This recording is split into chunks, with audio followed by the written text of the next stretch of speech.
Here's a story of 6 blind men and the elephant. There were 6 blind men of Hindustan, to learning much inclined, who wanted to see the elephant, though all of them were blind, that each by observation might satisfy their mind. So the first approached the elephant, and he touched the elephant's belly and pronounced, "The elephant is like a wall." The second touched the tusks and said, "I feel something very round and smooth and sharp. To make this mighty clear, the elephant is very like a spear." The third approached the elephant and took the trunk in his hands and said, "The elephant is like a snake."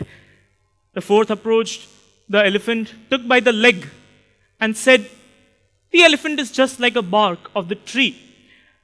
The fifth approached the elephant, touched the fan-like ears of the elephant, and said, "Of course, the elephant is like a hand fan." And the sixth one touched the tail and said, "It's like a rope." And so these 6 wise men of Hindustan, they debated loud and long, each in their opinions, stiff and strong. All of them were right, and yet all of them were wrong. All of them were right, and yet all of them were wrong, and still they debated. Which makes me ask, really, why do we debate? What is the purpose of this entire activity, this entire endeavor? Something that we all can agree to is that we are surrounded by debates, we are surrounded by arguments, we are surrounded by opinions. May it be debates in the parliament, may they be religious debates, may they be debates over the dinner table with our own family, or may they be debates which are intellectual and academic that happen in colleges and schools, or finally our favorite news hour debates. We are surrounded by debates. And you must ask, why do we debate? So it seems, as of now, that the purpose of debating could be argument, to argue, could be entertainment, to get entertained, to conflict whatever the other person is saying, to convince the audience, or just to dominate. However, if these were the reasons for debating, it does not make much sense to put the best minds in the country, our elected politicians, our religious leaders, our smartest individuals, scientists, reformers, into activities like debating. Because in some way, they are just useless. We don't want them for entertainment. We want them for something which is productive, which causes welfare, which has some meaning and purpose to it, which is constructive for the society. So the question again is, what is debating all about? Is it, again, about the argument, the conflict, the dominance? Or is it about some constructive endeavor? For that answer, I look back to the 6 blind men who wanted to see the elephant. I look at religion, science, philosophy, debates, regardless of their nature, political, academic. What do we see in common? The 6 blind men want to see the elephant. They seek some truth. In essence, religion, philosophy, science, in some way seek truth. All sorts of debates want to come up to a conclusion which is true in some sense. So certainly, finding truth, seeking truth, is something that is common among all.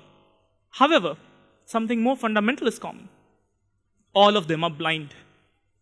All of them, science, religion, philosophy, all sorts of debates, all of us are limited by our perception, making us blind in some way or the other. If we want to see an object in its absolute sense, we must realize that it has many faces. Sadly for us, truth in any form has many faces, and all what we see is just one face, and assume it to be the absolute truth. We touch the elephant, feel its belly, claim it to be like the wall, and declare that the elephant is like a wall. If a bill is passed in the parliament, to some of us, it may seem only as a social necessity. We might as well debate that technology is a threat to traditions. But dear friends, we all know that at the end of the day, elephant is not a wall. It is also its trunk, also its tusk, also its tail. That any bill ever passed in any parliament of the world was also a social affair, economic affair, political affair, and much more. That traditions in their own self are as old as any other human endeavor and form a tradition of their own. So what should we do? How do we seek the truth? How do we understand this object under observation? First thing that we can do is to remember that our perceptions are limited. We know that there is no way to see it completely. There is no way to completely understand a topic because we ourselves are limited. What we can do is listen. Listen not credulously, but skeptically and rationally. Listen by judging against the yardstick of logic and reasoning. Listen, because without listening to the 5 other blind men, we will never be able to tell if the elephant has a tail, if it has a tusk, or the trunk. Therefore, this process of critical listening becomes debating. In a debate, as we know it today, we have a motion, 2 parties taking their stance, and trying their best to convince the audience what is correct. The idea is not to convince the audience. The idea is to explain to them what the 2 sides of the argument are. In a courtroom, if you have a courtroom debate, for example, 2 lawyers will be taking stances. Certainly it is their job to defend their clients. But whom are they arguing, debating for? It's for the judge.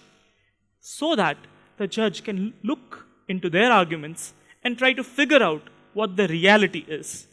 So that looking at that wall, that pillar-like, tree-like leg, that trunk, that tusk, that rope, the judge can sew back a picture which looks a bit like the elephant.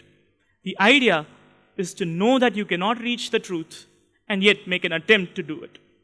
That is what I call debating. Debating is this process of exploring the 2 sides of argument and of critical listening.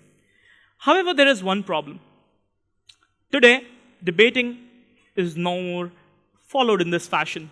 So how can we simply make sure that our debates go more constructive? Here I have 3 simple methods which all of us can adopt.